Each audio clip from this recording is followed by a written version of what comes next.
flood control budget, tayo yung laging natatanong. Nakita ko lang dun sa social media na yung sa Bicol region, sabi 9 billion yung flood control program sa Bicol region for 2023 or even 2024. Hindi po totoo yun kasi in 2023, sa DPWH alone, 29.4 billion ang budget.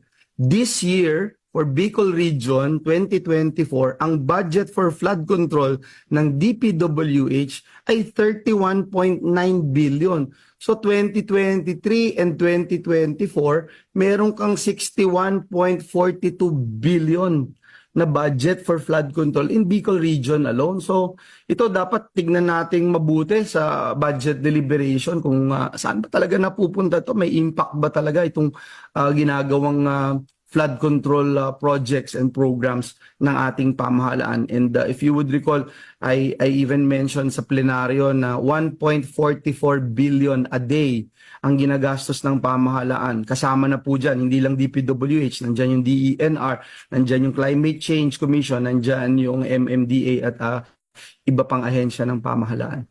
Ang national government palpak. Kada taon na lang, ganito yung nararanasan natin. Nakakapikon na eh. Alam ko, hindi nyo naman gusto to eh. Kaya lang, wala kayong choice. Bakit? Hindi kayo makapaghanap buhay. Mahirap kumita pag ganito panahon. Konting ulan, baha. Kung nung mga nakaraang taon, hanggang bukong-bukong lang. Nung isang taon, hanggang bewa. Ngayon, lagpas tao na. Nakikisa po ako sa inyo. Kung nalulungkot po kayo, doble ang lungkot ko. At sisiguruhin ko, ilang araw mula ngayon, maririnig niyo ulit yung tinig ko dun sa Senado dahil may tatamaan ko sa lahat ng nangyayari nito. Hindi ko po pwedeng sabihin, marami kasi yung bagsak ng ulan eh. Kaya yung mga ginawa namin infrastructure at mga programa, hindi na nag-suffice. Hindi na kinaya, kaya bumaha. Nek-nek nyo. Trabaho niyo yan eh. For example, ang DPWH, alam niyo ho ba, 1 billion sa isang araw ang pondo ng DPWH alone sa flood control alone. Eh, nasan yun? Hindi yun this year.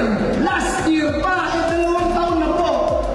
Kaya ho, nasabihin ko sa inyo, ang national government palpak ang programa.